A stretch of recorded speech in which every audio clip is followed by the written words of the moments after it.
Let's get one thing straight, don't be fooled by the name Greenland, there's nothing green about it. 80% of its land is buried under ice and snow. But this very place is called Earth's final frontier. Today, I'm going to show you what kind of otherworldly landscapes are hidden on this world's largest island. Scenery so spectacular that even a US president was desperate to buy it. First, let's shatter a few of your preconceptions. Greenland is the world's largest island, but it's so absurdly huge. It's not considered a continent. You can think of it as the northern hemisphere's Antarctica. But unlike Antarctica, it's surrounded by the Arctic Ocean, making it both isolated and frigid. 4/5 of the island lies within the Arctic Circle, where winters are endless and summers are as fleeting as an accident. With such a harsh environment, the population is naturally small. The entire island is home to just over 50,000 people, and because of the rugged terrain, there are literally no roads between towns. Getting around means taking a boat, a helicopter, or a small plane, making it the ultimate paradise for introverts. The most incredible thing on the island is its massive ice sheet, second only to Antarctica's. Can you believe it? If this whole thing were to melt, global sea levels would rise by a staggering 7 meters. But this world of ice is no barren wasteland. It hides some of the oldest rocks on Earth, over 3.8 billion years old. The wildlife is as wild as it gets, from the unicorn of the sea, the narwhal, to the longest living vertebrate on Earth, the Greenland shark. This creature can live for 500 years. It basically grew up reading history books. And of course, you can't forget the polar bears drifting on the ice. Our journey begins on Greenland's west coast. Influenced by the warm Atlantic current, the climate here is relatively mild, which is why 90% of the island's population lives here. First stop, the capital, Nuuk. This is Greenland's largest and most modern city, home to 1/3 of the island's entire population. Outside the city, the Nuuk Fjord, one of the largest fjord systems in the world, is a true paradise on Earth, with mirror-like water and floating icebergs. However, most international tourists don't start in Nuuk.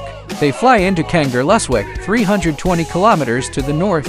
Originally a US military base during the Cold War, it's now Greenland's main international gateway.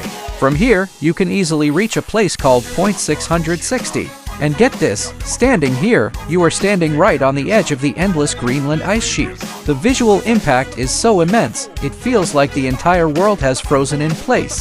Nearby is the Russell Glacier, where you can drive right up to its base and feel the raw power of the Arctic on foot. Next, we continue north to Greenland's most famous tourist destination, Ilulissat. The most breathtaking sight here is the Ilulissat Ice Fjord, a UNESCO World Heritage Site.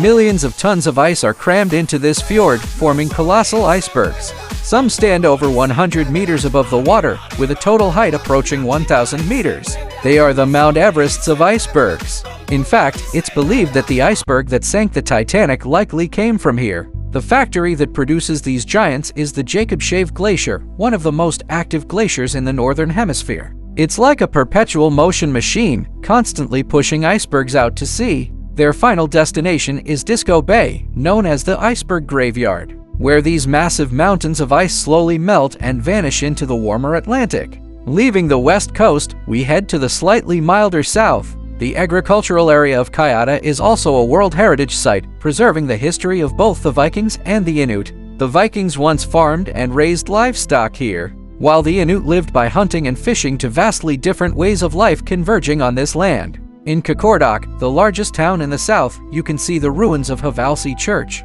one of the last traces the Vikings left in Greenland. Their mysterious disappearance in the 15th century remains an unsolved puzzle. If you're an adventure seeker, the Tazermiat Fjord will get your adrenaline pumping. Often compared to Norway's Lofoten Islands and Patagonia, it boasts knife-edge cliffs and raw, untamed beauty, making it a mecca for rock climbing and kayaking. Further east, we enter Greenland's most remote and wild region, the East Coast. Its largest settlement, Tasiilaq, has a population of less than 2,000. Deeper still is Qaqortoq, home to only 450 residents, the epitome of isolation. But the king of this region is Scoresby Sund, the largest fjord system in the world. Stretching for 350 kilometers, it's a geological marvel left over from the Ice Age. Massive glaciers and towering cliffs create a magnificent panorama, making it one of the most remote, yet most spectacular, corners of the Earth. Finally, we arrive in the far north. This is one of the harshest environments on the planet, yet it is home to the resilient Inuit people.